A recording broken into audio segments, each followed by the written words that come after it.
Hey, all right. It is MrDeadman. This is Hard Talk Radio. And we got a co-host tonight. We got our co-host, Victor J. Amadeus Beowulf the third? Is that right? The fourth, yeah, I see the fourth. The fourth. What happened to the third? Yes, number 4, man. Oh. Well, it's a long story and one I don't feel like getting into right now. I'll make something up soon, though, I promise. Oh, okay. Because it's totally legit name.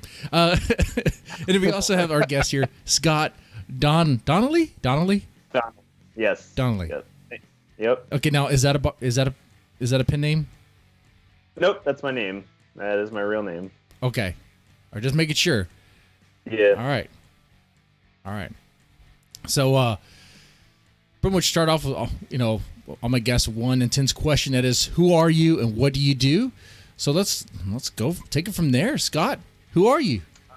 My name is Scott Donnelly. I live in just outside Columbus, Ohio, with my wife and 3 kids. I am a mail carrier by day and a father and writer by night, and husband. Okay. See, that would seem difficult to me. 3 children, full-time job. Where do you find time to write? I mean, do you not get a lot of sleep, or? I try to wake up early if I can sometimes and try and get some in. And honestly, at this point, it's really just kind of paragraphs at a time until I have something complete. Paragraphs at a time. You have like a morning ritual? Oh, I'm sorry. Oh, I was just saying paragraphs at a time, and yet you make it happen. So for all you guys who write but yet can't find the time to do it because you're busy, work too many hours, have too many kids, or whatever, this guy, Scott Donnelly, does it 1 paragraph at a time. And how many books do you have out there? Just a few that are worth it. Just a few. Just a few is a lot more than most of these guys who just they complain about how they can't get it done. I'm just saying, guys, you gotta get motivated. You gotta get motivated. Myself included. Yeah, if you enjoy it enough, you'll find time to squeeze it in. Damn straight, son. Damn straight. All right. Victor Beowulf, you were going to ask a question. I didn't mean to step on your toes there. Oh, none at all. I was just wondering if you had a morning ritual, Scott, like will you not allow yourself coffee until you write a certain number of paragraphs, or you just get up and when it feels good, you're ready to go? Yeah, no, pretty much. I think I would need the coffee to start working early like that. So yeah, no, sometimes like try and get up at 5, I get the coffee ready, sit down, open up the laptop and see what I can do before the kids start waking up. Nice. Now, when you get your morning coffee, do you put some whiskey in there too? Get a nice little kick? I don't. Cream and sugar. Cream and sugar? That's it. That's the bare minimum. Okay. Cream, sugar, and some Jameson. That's the way I go in the morning. For work. I have to get ready, okay? Right. It's a nice balance. Anyway. So you write horror. You write horror-related stuff. I mean, is it basically the genre that you're in? I mean, do you write other stuff as well? That's mainly what I've been writing here lately. I've kind of dabbled in some sci-fi and fantasy. I tried starting an action series, kind of reminiscent of like 80s action movies. I haven't gotten very far with that yet, but horror is where I'm comfortable. Okay, and why is that? I've just always loved it. From being little, I used to read the Goosebumps books and Fear Street, and being at the video stores and seeing all the covers for the movies that I wasn't allowed to watch was always very intriguing. So yeah, absolutely. Yeah, so it kind of just grew from there. I became a fan of Agatha Christie's murder mysteries and started watching Aliens and Scream and all this other stuff as I got older, and kind of just took off from there. Cool. That's awesome. I was actually going to ask you about how you write. I saw this in your blurb that you wrote science fiction and fantasy, and you wrote horror, and we're working on action. Mm-hmm.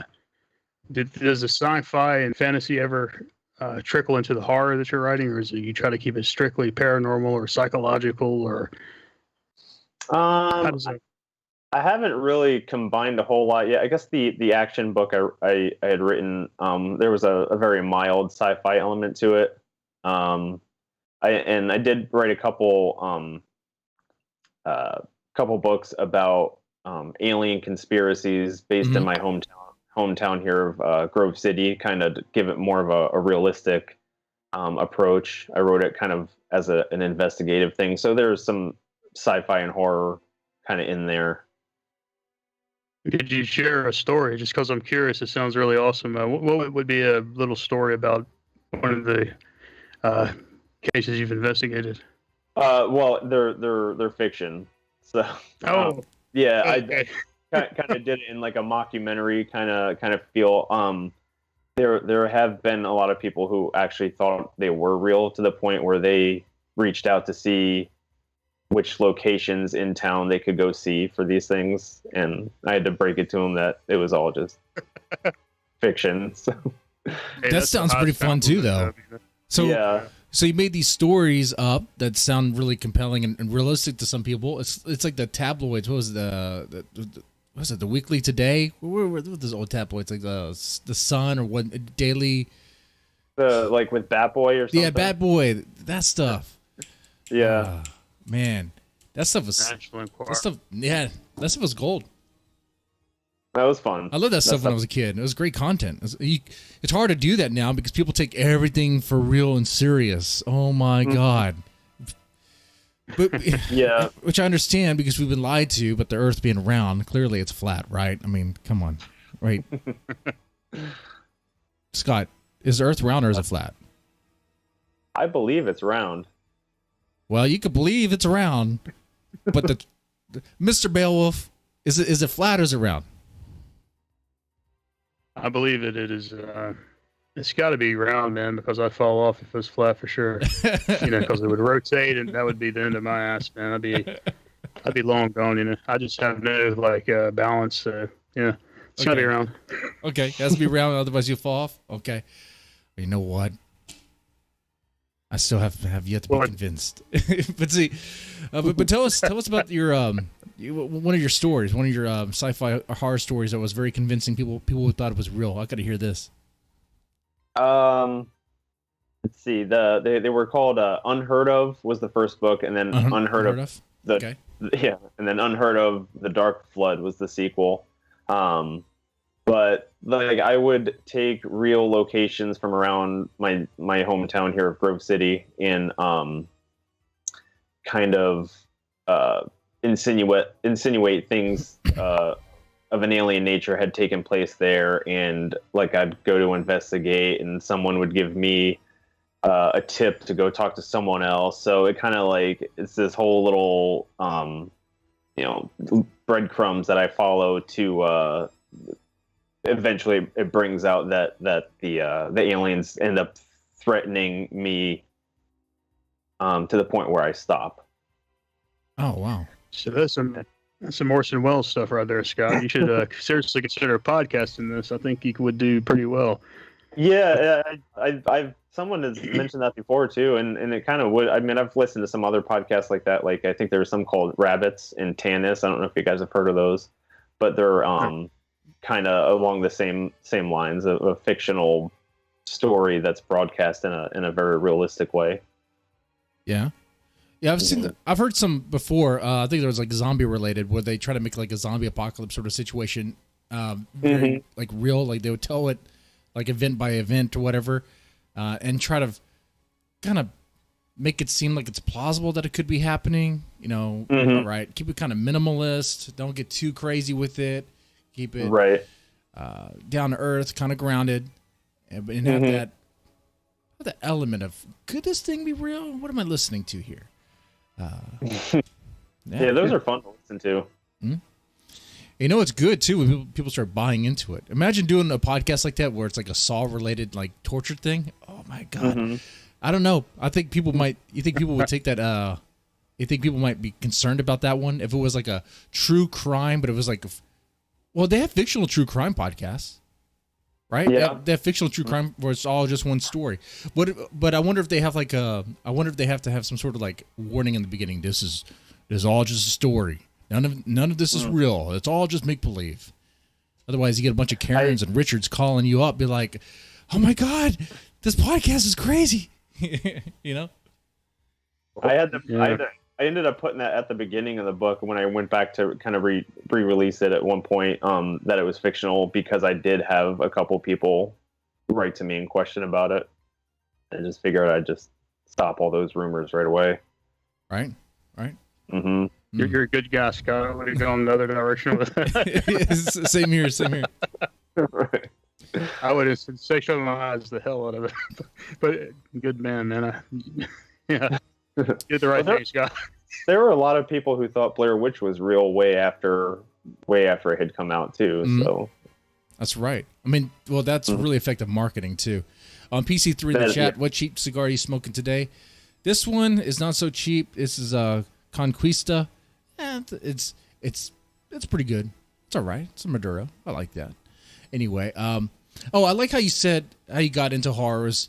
It sounded like what you were told not to watch, what you couldn't watch. You couldn't watch these things because it was like bad, it was horror, it was going to give you nightmares or whatever. It was not rated for you, appropriate, but that got you into it even more. It's like, what is this?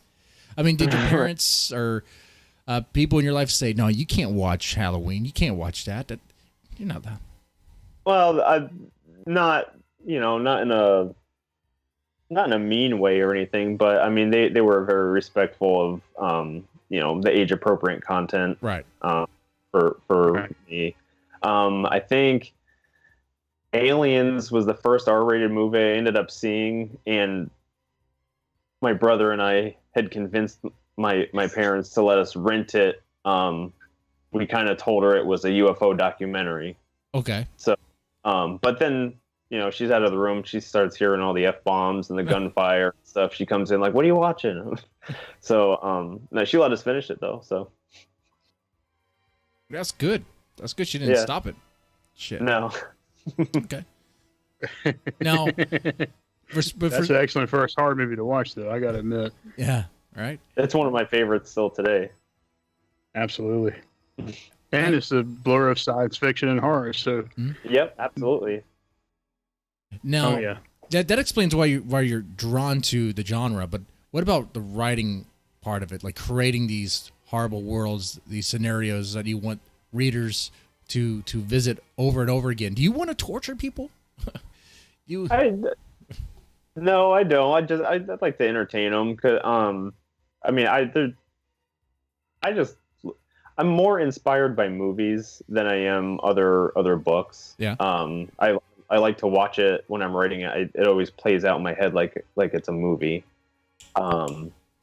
We used to make movies when we were little, like my brother and my friends and stuff, and we'd always have so many big ideas and nothing would ever get complete. And I'm like, well, if I just write the story, then I can actually finish it. So that's that's when I really started kind of digging into the writing more, because then when you see the complete product, it's a lot more satisfying than having like an unfinished film or something that won't ever get finished. Right. Okay. So you can control the creative aspect of it all, but you don't have to worry about, getting, I guess, doing the script and creating the movie part. That requires so much. First of all, so much money. It requires a lot of collaboration with other people. But as a writer, you can create your horrible scenarios, your characters, your story, and just tell what you want to tell. Right. So how did you start doing that? Like, did you just wake up one day or like, oh man, I just want to write? Or was it a process to it? Did you start writing short stories or maybe taking some lessons or learning? No, I never took any lessons. We had to write a short story in one of my middle school classes that I ended up just really enjoyed the process of just writing it. And then through high school, sitting there at the desk or whatever, I'd always be jotting down ideas for another story or whatever. And we would, my friends and I, we spent a lot of time in school writing stories and scripts for movies that we never made. So. Okay. During teaching time, right? Right. Hey, it's time well spent. Better doing that than playing Game Boy in class. You know, this shit. That's true. There's nothing creative in that. I mean, it's wasting time, but shit. Yeah. No, I mean, it was a hobby that ended up sticking way well into my adulthood. So. And it's something you enjoy. You enjoy creating these stories, and you got a number of books out there. Mm-hmm. Now, first, let's explore what was your first book you wrote? First book I wrote was called October Runs Red.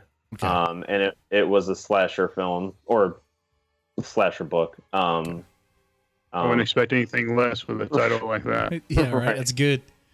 Yeah, I ended up making 3 of them as like a trilogy, and they were so early in my like self-publishing that I don't feel like they compare or stack up. So they're not even available anymore. Yeah, I was about to ask. Being your first book, is that where you want readers to start? Definitely not. Okay. Not with anything like those. No, Okay.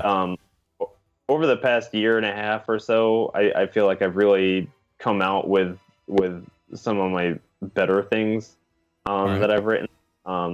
So I'd say anything in the past couple years, if somebody wanted to check out, would be probably safe. So someone checks out Scott Donnelly. Where should they start first? Is it the woolly? I'm sorry. Can you repeat that? I'm sorry. The wool. Should they start there? The wool. Yeah. I call it the Hool. Oh, the wool. Okay. Yeah, but so many people have pronounced it a couple different ways that ultimately doesn't matter. The title is a vocalization that the creature makes in the book. So kind of however you hear it in your head, I guess you can say it that way. Yeah, no, that one gained quite a bit of attention, which I didn't ever anticipate. So a lot of people have enjoyed that. So I would say, yeah, that'd be a good one to check out. Okay, all right. So the Hool is a trilogy, right? Is there a series? Wasn't there another one about milk? Yeah, there's all right. So I developed like an urban legend backstory first, and then I put that aside and then wrote the Hool, which the urban legend plays into that. So I wanted to make sure I had a solid story before I just started just writing and making something up. So it's about there's a small farm town in Wisconsin where these bad things start happening. There's these milk bottles that start showing up on people's doors, and they're unexplained. And then people start dying very horribly. So that's actually really freaky, man. It's got me interested. That's pretty freaky. So it kind of goes from there, and it's nonstop.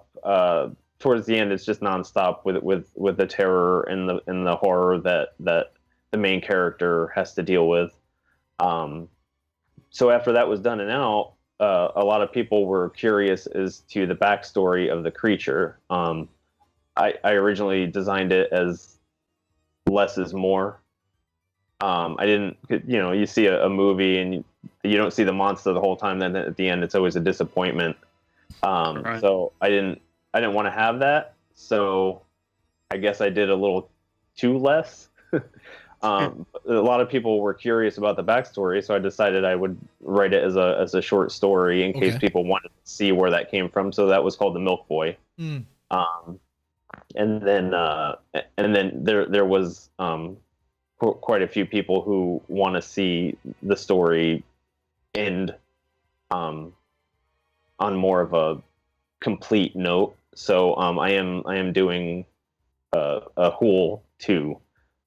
So I don't know when that'll be out yet, though. Okay. So that will kind of combine elements from the short story, the backstory, and the Hool into one final little bit there. That's pretty cool.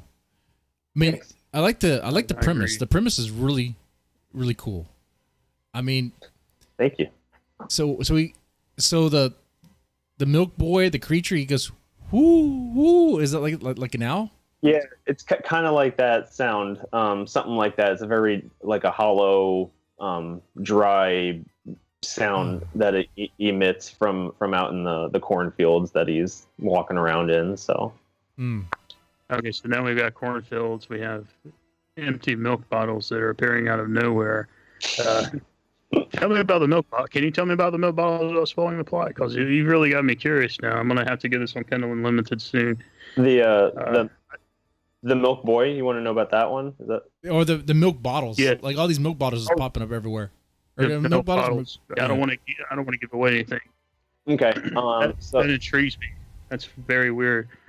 Yeah, the backstory deals with a young milk boy in a very small village in the 1800s, who stumbles into the woods, comes across something he shouldn't, and he is transformed.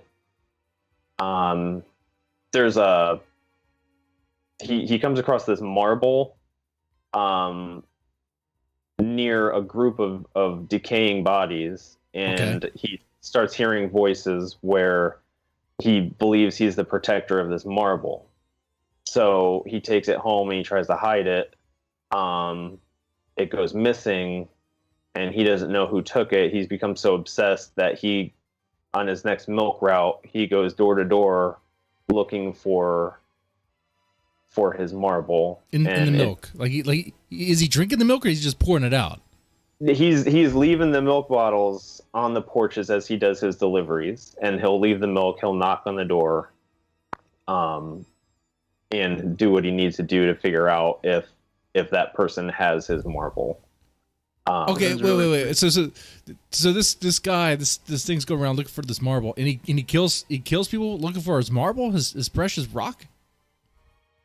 Yes, so it's a horror book, man. So if I get that, man. That's some marble. That is some marble, man. What is that? Is the marble code for crack? The marble holds the souls of some unexplained demonic entities. Ah, that's cool. So they are talking to him in his head, telling him he needs to get it back because he's he's in charge of holding on to it at this point now. And he loses it, and the voices keep pestering him to get it back, and it drives him completely insane. I'm getting Scott, some you put my order reading these books out of alignment here, because now I want to read the second one and then read the first one. Right? I would definitely do that.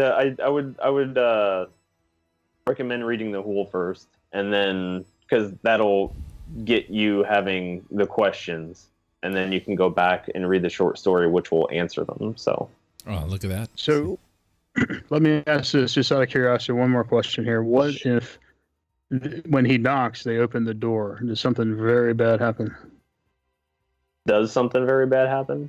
Yes. Yeah, if they happen to open, does anybody happen to open the door when he knocks, or are they just lucky and they're asleep, or they're not home, or? No, everybody he knocks on answers. So they're okay. They all answer. Not sad, man.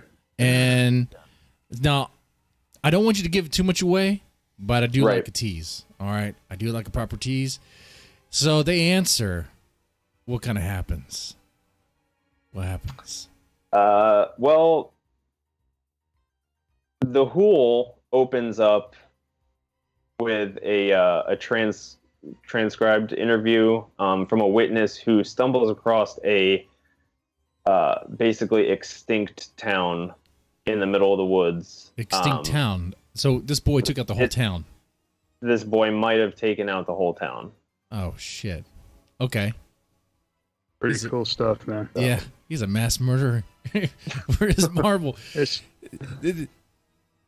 So how does he do it? Does he consume them? Does he eat them? Does he like stab them? Like that one I'll let you guys read. So, okay. So I don't want to give everything away. Are bodies being left behind? But yes, the bodies are always left behind. Okay. And then in the Hool, the creature gets a little more creative with how he leaves the bodies. So, and I don't know if you addressed this, but I'm curious. And I don't mean to keep talking about the Hulu. I apologize, man. Just say, shut up. You know, I don't want to. I want to leave something. But no problem. Is it like Bigfoot sightings? Like every now and then somebody sees the Hulu in the woods, or is he like a spirit? He kind of evaporates for a certain period of time and only inhabits the earth at other certain periods of time, or he is forever destined to track down this marble that he needs. So he'll go wherever he needs to look for it. So it's not confined to one certain section. He's roaming the earth, basically. Right. Oh, cool. Okay. Yeah. That is creepy, man. I like it. Thanks. Now, some people speculate that Bigfoot can teleport with portals. I don't know where I got that from. But does this Milk Boy, does he teleport through portals? No. All right. I don't have any kind of portals. All right. Man, this book sounds pretty good. So, guys, definitely check out The Wool and the Milk Boy. I almost wish it was made into a movie, man. I'd have something to do tonight, you know. My Kindle. If the Weird Darkness podcast actually did an audio production of it. Nice. If you were in checking that Weird out. Dark. Do you happen to know the address, man?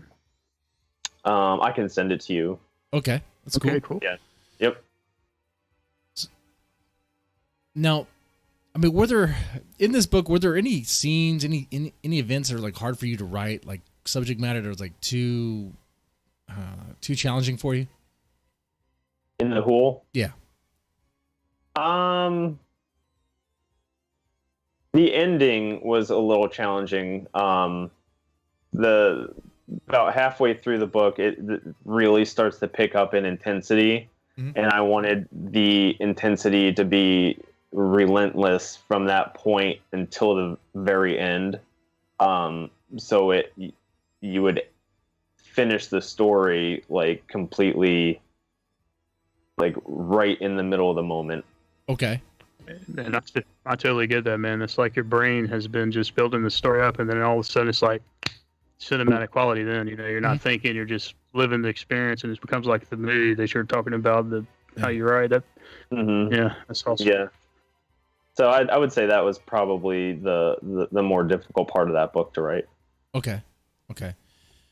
And with this book, and of course any other books you've written, this one's not like just solely on the whole. This one's more general. As a writer, as a horror author, do you ever find scenes or subject matters that are too hard for you to write? Not like where it challenges you, like difficulty, but subject matter. Like the subject matter might be a little too much.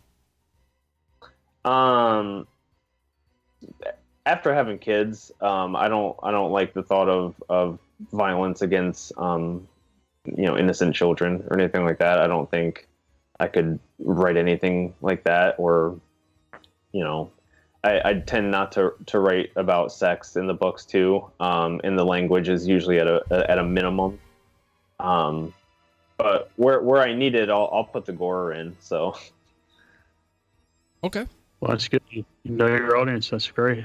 Mm-hmm. And it's interesting that you talk about the children. That's in a lot of guidelines for publications I see online. When they're looking for submissions, that's a common theme you see. Right. Yeah. Yeah. The Milk Boy does have some child deaths in it, but it's not like glorified or anything. It was part of the story I had to tell. I mean, yeah, imagine some kids have to go because if a whole town gets wiped out. That includes babies, I imagine. I didn't mention babies in the story, but I'm sure someone must have had a baby there. Yeah. I guess it's sort of implied with the whole town. I mean, were there ever scenes with like a crib or something briefly mentioned, or stroller? Okay. No. So maybe the whole town's a bunch of geriatrics. Maybe they're very old. I don't know. Possibly. But the Milk Boy himself, he's a boy. He is a boy. Yep. He's the boy. He's also the villain of that story. So. Now, So is he forever? wait, has anybody Oh, tried go to ahead, I'll- discipline this kid? Has anyone tried to discipline the milk boy? Everything happens very fast for him, so there's probably not a whole lot of time for anyone to realize he's got something going on. I'm surprised he hasn't like tried to target like a Yeah. maybe ran across a Hispanic family and they take off the flip flop, the changla, whatever. That stuff is really serious, very real. My wife is half Hispanic, and we use that here at the house. And let me tell you, it doesn't matter how demonic they try to get. Oh, they want to flip the script. That flip flop every time. That sandal, you put it down. They know what time it is. They know what time it is. I'm telling you, the milk boy goes to the wrong house. That's it for him. I don't know. I don't know if he's gonna be able to overpower that. He's not getting my soul. Not from. I have his marble too. I have your marble, milk boy. You're gonna come get it. Come get it. See, if you made it to a movie, I'd be like one of those asshole characters. Be like, just mess with him. Come on, boy. I got the marble right here. I got it right here. Joke. I don't get. Here's what happens to you, man. You open the door, and that's it. You're gone. I've got a feeling that this is I don't know, something that you're not going to want to pull off a flip flop for. No. I think I would probably try to run and jump out the window. Of course, I would fall and he'd catch me, and that'd be all it. Yeah. He's got I'm a lot pretty of sure. he's got a lot of influence from some very dark entities, so I think he can probably take anybody. Interesting. Like, does this book? Yeah. Does the story get kind of like? Does it ever have like any sort of like religious elements? Like God. The Milk Boy very, very lightly, but the follow up that I'm currently working on, that will have a bit of an occult taste to it, I guess. There will be a little bit more backstory in that one. So now I have even more questions, man, but I won't go there. I won't go there. But part 3 sounded pretty cool too. I gotta so one question though about the Milk Boy, right? Is I'm kind of thinking Friday the 13th now here. You know how when Jason Voorhees dies, he's this innocent child, and then he comes back, he's this big muscled adult, right? Mm-hmm. So does the Milk Boy ever grow, or does he just remain this child like specter roaming the earth? He has been transformed into a very eerie presence. He's described as having very is very dark. His eyes kind of glow at times. He's got very long, kind of almost tentacle-like appendages that he kind of crawls around with. Whoa, what? This is cool. Yeah, I didn't see that coming. right. Back up. What are you talking about? Tentacle appendages. Okay, so he's like a squid thing. This is the science fiction coming out. He's like a baby Cthulhu or some stuff. Right. I wanted to give kind of hints and small teases of what it would look like, but I never really come out and say, well, this is exactly what it looks like, because I wanted to leave its physical appearance more in your own mind. So you take all these little pieces and hopefully create something that looks scary to you. And truthfully, that's probably the best thing to do, I think. Mm-hmm. Yeah. I think you've got the right idea. Thanks. But that's cool. The tentacles are cool, and now I have even more questions, but I'm just going to stop. I know this program is also about the Killer Scarecrow, which I did read the sample for that one. Oh yeah. Okay, let's get into that. Let's get into the Scarecrow. Sure. Killer Scarecrow. Killer cover, by the way. I love that cover. Oh, thank you. Thank you. So, Scott. So tell us about the Killer Scarecrow. Killer Scarecrow is a young adult slasher novel. Very heavily inspired by 90s slashers like Scream and I Know What You Did Last Summer. kind of everything along those lines. First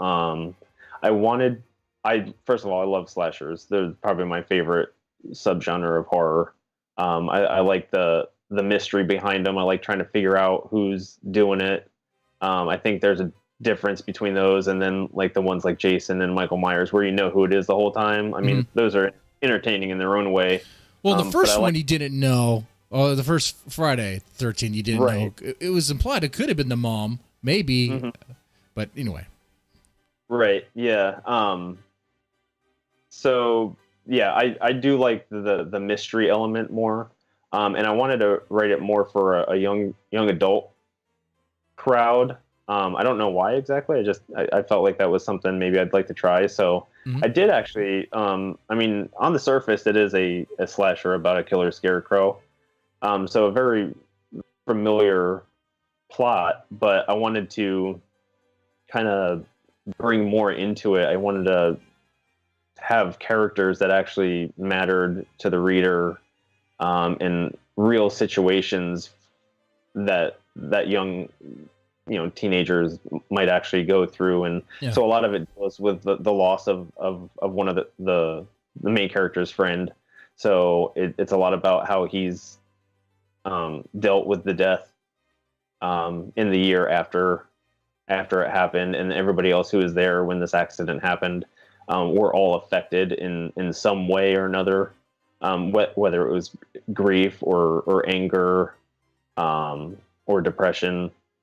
Everybody was affected somehow, and then having all those elements in there, I was still able to kind of do what I wanted with, this scarecrow shows up and starts taking people out. So I see why where the emotional death comes from that you were talking about in the Amazon, or was it a review someone left about the emotional death? Yeah, with a slasher.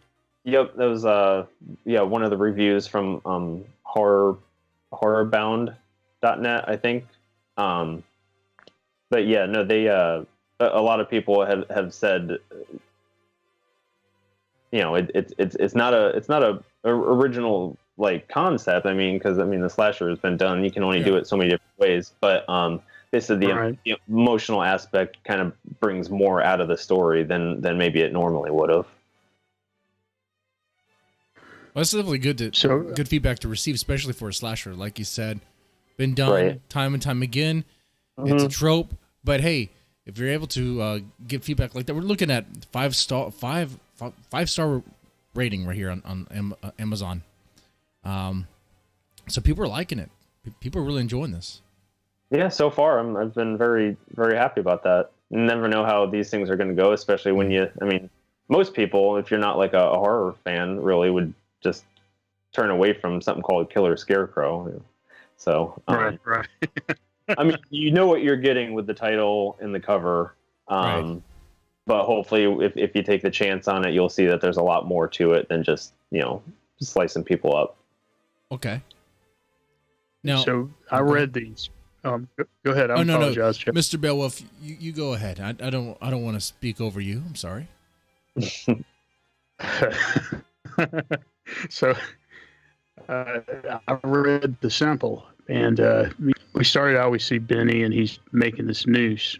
So immediately I assumed, and this is because I'm such a huge horror fan, right? Okay, Cash is going to do something stupid. He's going to dress up in this outfit, and he's actually going to hang himself. That's my first impression of this. So you went in a totally different direction, which I'm glad. That sounds awesome. So talk about Acer for a minute, okay? Which, that's a very good name for. Am I frozen? Can y'all hear me? I can hear you. Yeah. Yeah, you froze it for a little bit, but I can hear you. So Acer, what kind of role does Acer play? Because I know that you've already turned Acer into a bit of a Kiefer Sutherland and Stand By Me, right? Yeah. Like Ace with the knife, the butterfly knife, but it wasn't a knife. But right, he's there.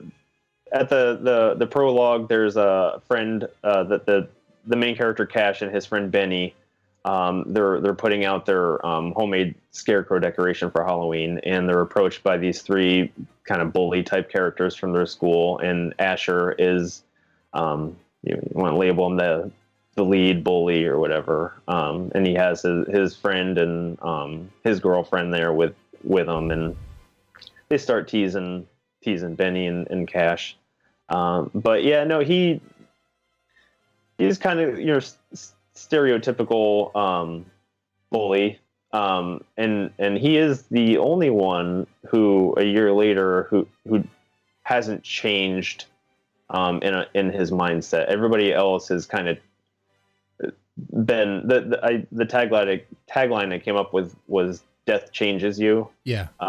And I feel like that applies to a lot of different aspects of the story. But he was the only one who didn't have he was still his same old idiot self there a year later. Okay. Hey, if I were to probe into the story, he didn't change. He might be it. He might be the Killer Scarecrow. You never know. It is working with him. I can already tell you that it kind of changed my perspective when you told me that Cash is the main character, because at first when you were describing that, I was for sure Benny was the main character and Cash was the one who died. So now, it changes a bit. I'm curious. I like it. And so this has no supernatural elements. This is, or I don't want to. I'm not going to go there. I don't want to give away any surprises. I'm sorry. Yeah, no. Don't worry. Don't worry. Surprises are part of the show.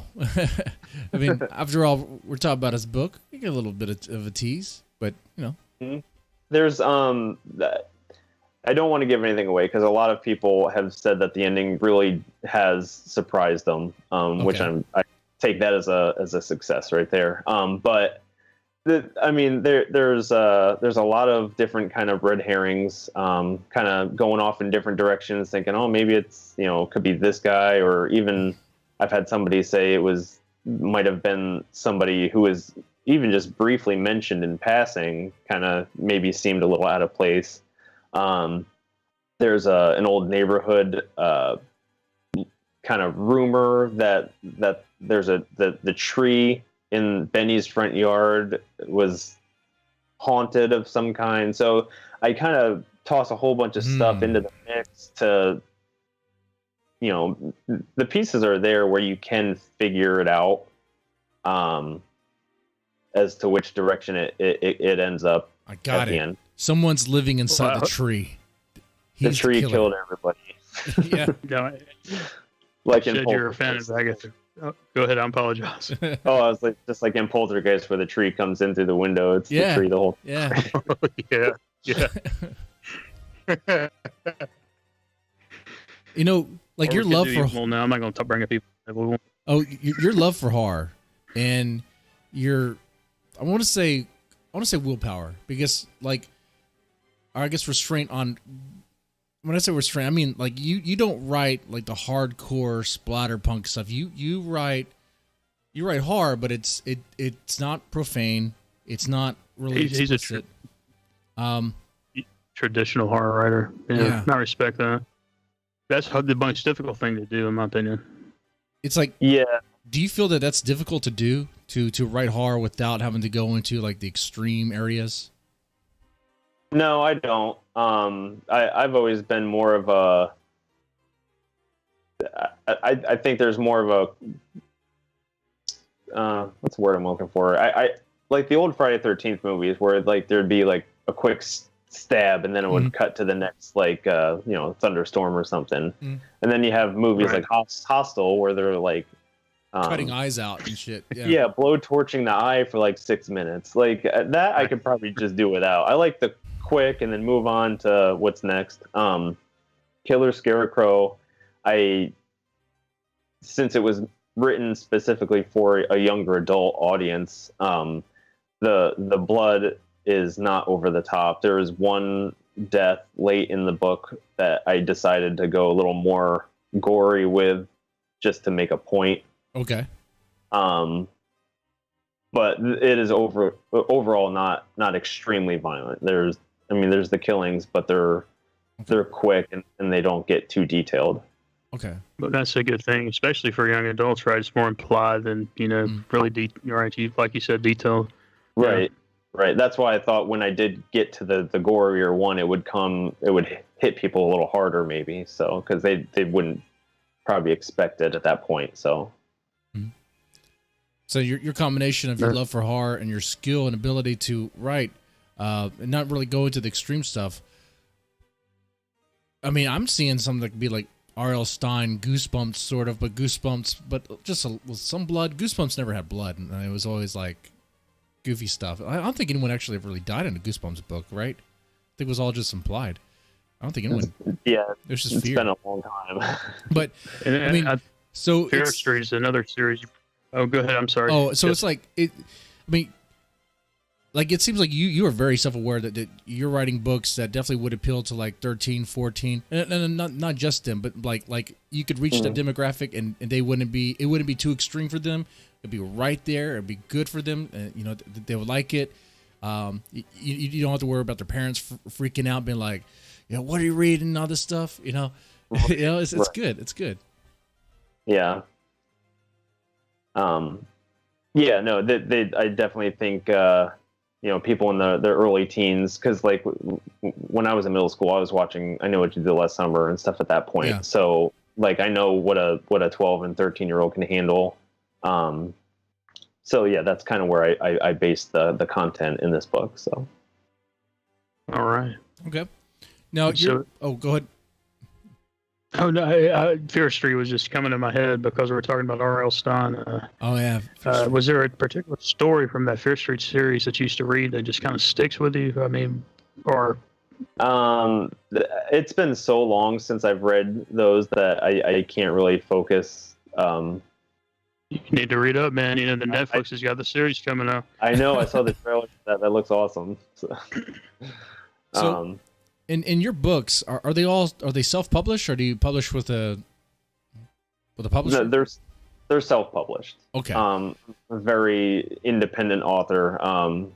Like I have a family to support and stuff, so I don't whatever money I make from the books, which it's not usually a ton or anything, but I use that to keep the hobby going. Okay. So I do save where I can. So self-publishing gives you the freedom as well to do it how you want to do it. Now, for those seem pretty. Oh, I was gonna say. Go ahead. I'm sorry. For those that are still skeptical about self-publishing and not so sure about it, what would you say to them? I mean, if you're confident in your story, I don't. As long as if you have good editing, I have a lot of I have some beta readers that do a lot of editing with me, and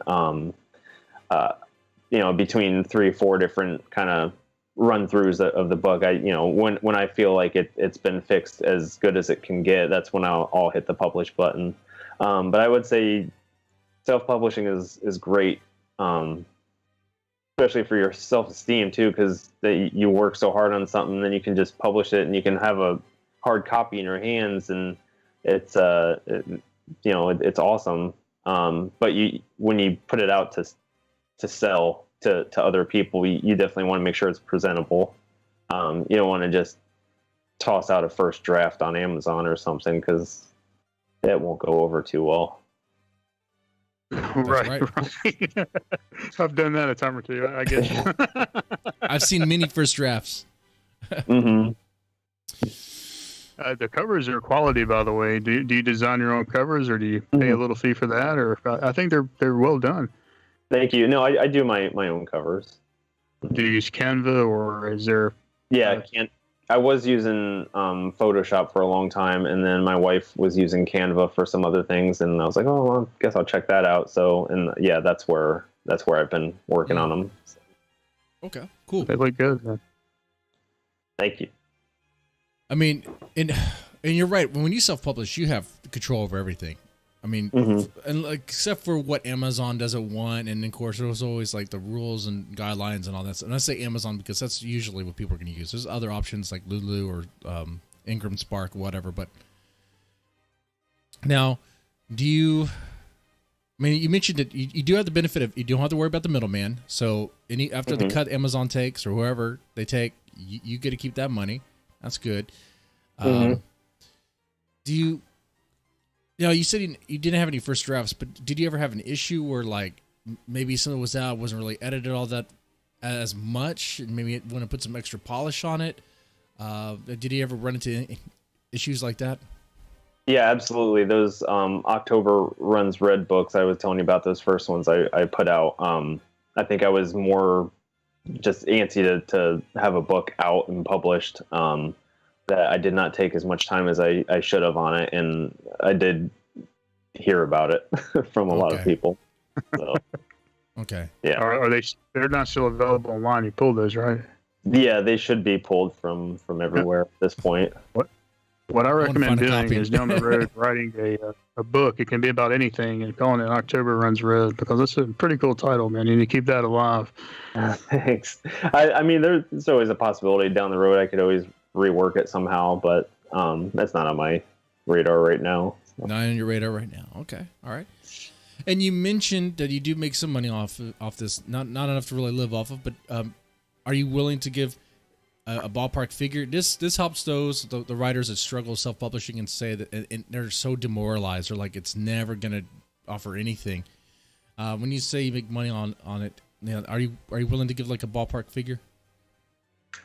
I don't have like a set figure. I'll have trying to think here. Sometimes I think the most I've had in a month from Amazon for all right. Well, you know what? It's nearing 100-ish from downloads and paperback sales at this point. A month? 100 a month?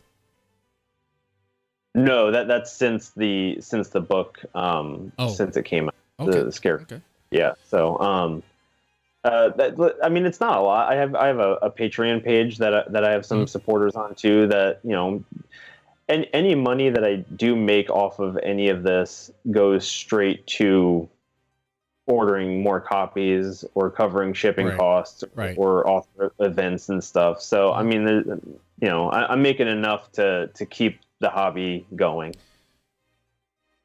That's good. So I'm going to recommend a strategy for you. Sure. With Killer Scarecrow, you need to have a promotional, and you run the promotion the whole 5 days that you can have it for free. Mm-hmm. You have that author page on Facebook. I would get out there, and what I would do is I would change all the tags to reflect Fair Street, R.L. Stine type stuff. And when Netflix, my friend, comes out with that series, I would just promote the living hell out of it. Yeah. You may not get any downloads, but I think you'd be surprised. I think maybe you might, and then I think because when I read your work and I saw it, I was like, man, this seems familiar. And I thought about who does this guy write like, and it kind of struck me maybe Bentley Little. And that's a compliment, Yeah. Because I love Bentley. But I think if enough people were to see your work for free and you were to come up with a good strategy for promotion, I think, man, you could blow up. It's possible. Thank you. I appreciate it. Actually, in honor of this interview that you guys were so nice to have me on, I will have Killer Scarecrow will be free to download tomorrow and Sunday on Amazon. Wow, look at that. Hey, awesome. Cool. I want to make sure free I'm part downloads of that promotion. Yeah. You shouldn't have told me that, man. I was about to download it tonight. I'll download it. I'm not going to do that to you. No. I want as many people to read it as possible. So. And that's my next question too, because I saw this post. I'm not gonna say who it was. Like I said, a lot of us get demoralized. A lot of writers, a lot of authors, they get demoralized because they feel like they're not making enough, and maybe that's what they're thinking is success.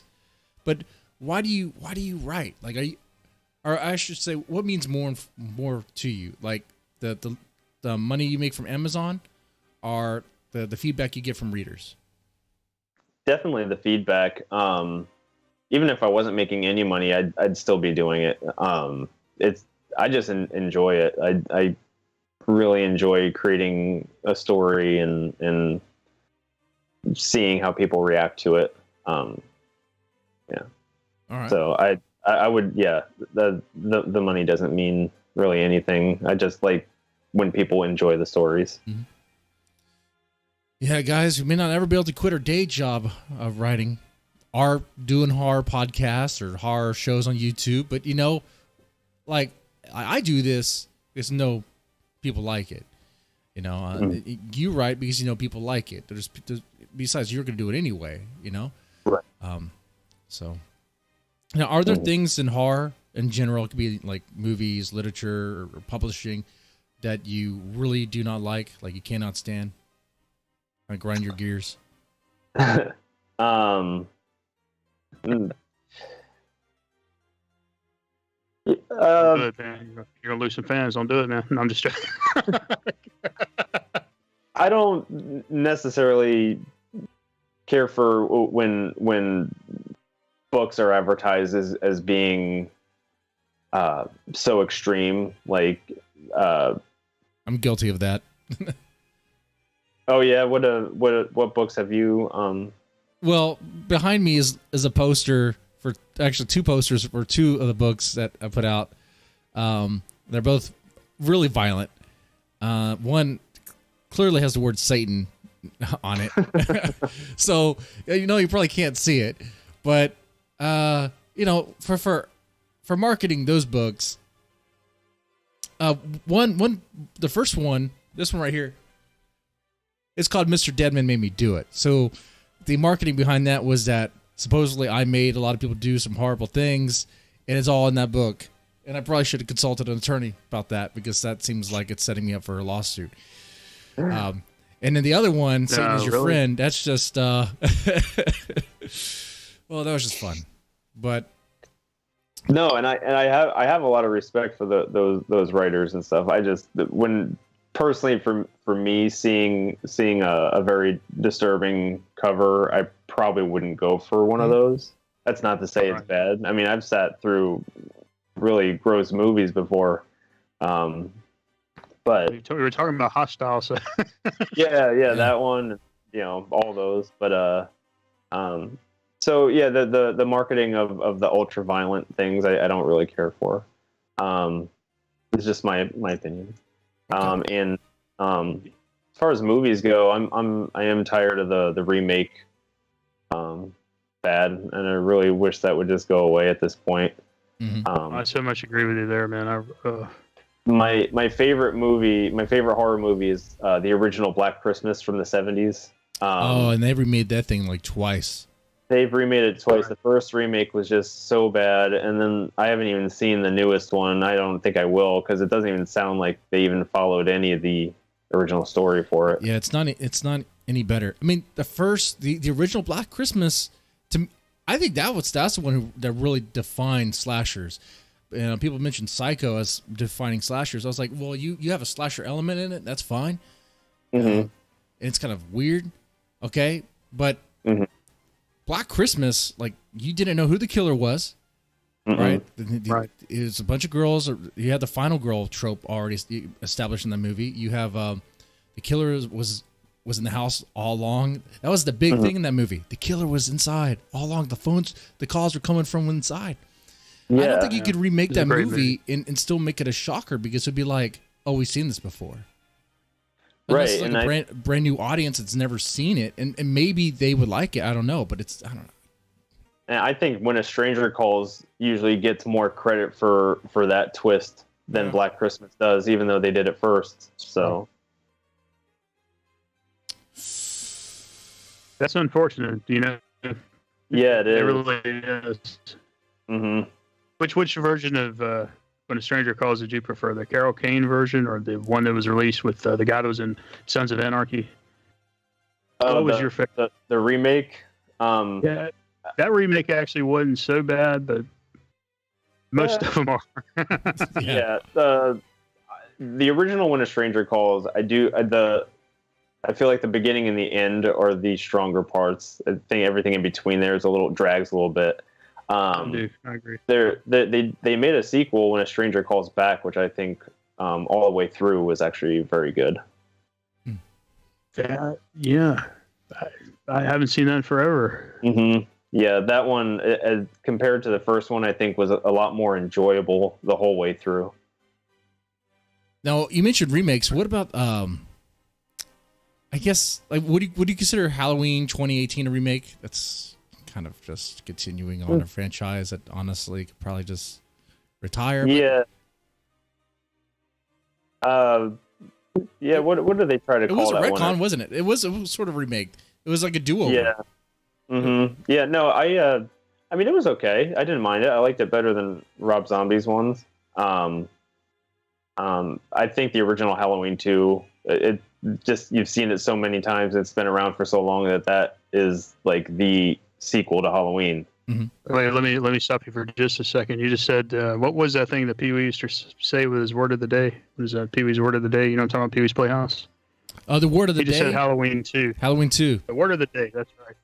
Halloween 2 was the phrase of the day, my friend, and we will be talking about Billy Warlock in a movie pretty soon. Yeah, Billy Warlock, one of the greatest actors of all time, who never got a chance. Yep. I'm telling you, if you see him act, you'll say Anthony Hopkins, who?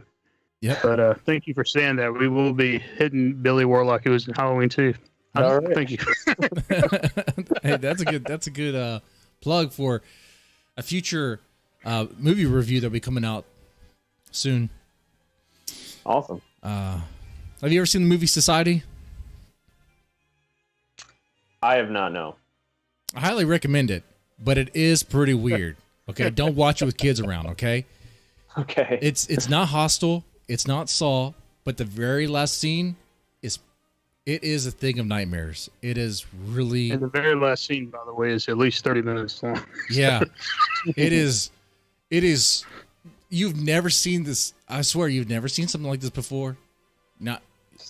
You haven't. Is it a newer movie? No, this is 19. It came out in 1989, but 1992 is like its official release, I suppose.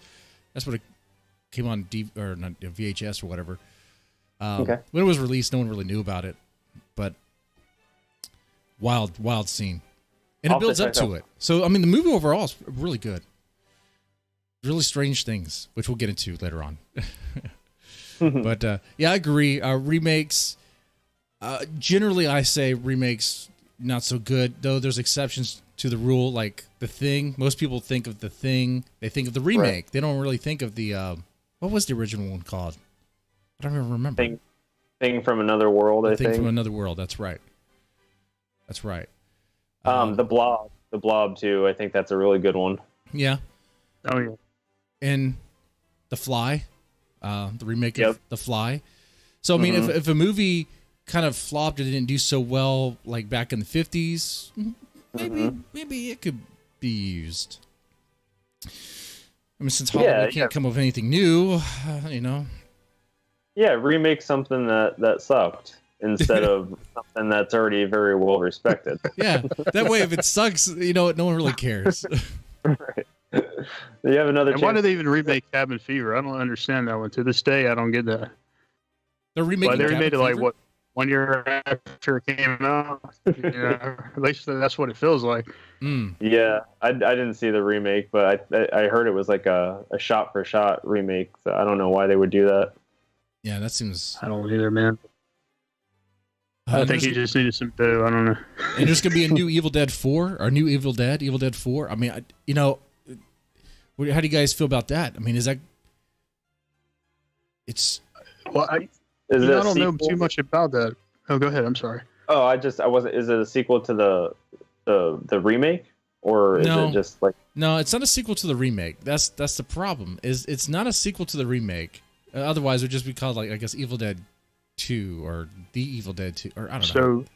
But is it are the same players in it? Like, will we see Bruce Campbell make a cameo? Not going to be in it. Character? He's not going to be in it. Oh, he's not. Nah, man, I'm dead against it, man. Kill that project. But he's part of it. He's like one of the producers, and he's signed up on it. He's the one that passed the torch to somebody else. Again.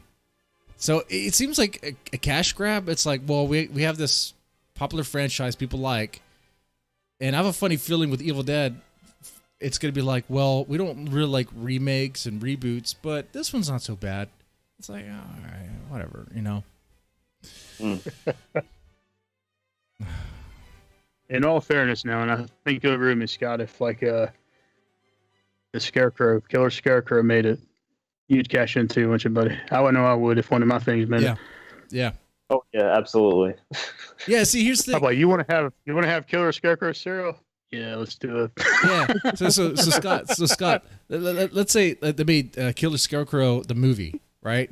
And then it did pretty well. And then like a decade later, they're like, okay, Scott, we're gonna remake the movie.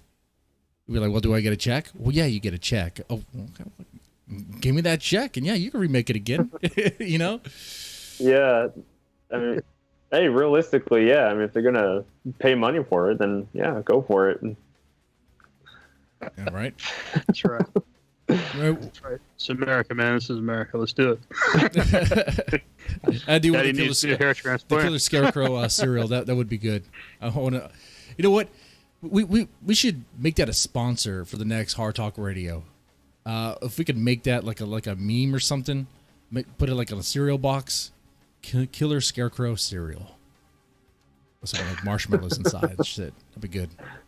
Don't forget to ask him for the check. Oh yeah, the check. Yeah, it's in the mail. Okay, it's in the mail. And you're a mailman. You should be able to find it. Right. Go find it. Okay. Man. Well, Scott, it's been good having you on the. Oh, actually, I forgot to ask you what.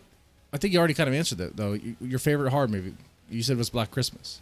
So. Yeah, I'd say Black Christmas. Also, Aliens. Got a good history with that, and I like Scream.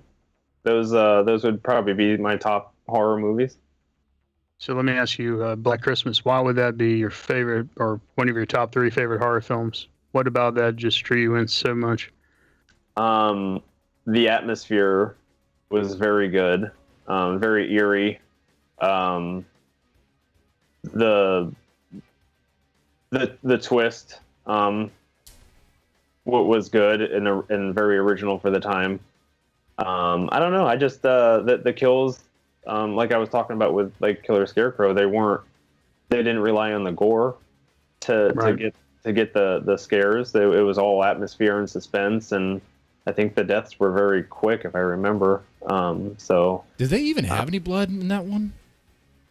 I don't remember much blood. Not. I think there was a couple of scenes nothing that was like actively gushing or anything. It might have been like after shots. I haven't seen it in years, but it seems like there was a scene with an axe in the snow. But other than that, I can't think of anything, and I could be completely wrong. Maybe I'm thinking about the remake I saw of it. I don't know. Yeah, the remake really upped everything. Yeah. I just remember not caring for the remake too much. No, me neither. Yeah, same here. But I think the atmosphere is really good for that movie too. I agree with that. It's good stuff. Well, yeah. Scott Donnelly, thank you so much for coming on Hard Talk Radio, guys, ladies. Thank definitely you. check out Killer Scarecrow and Hooli.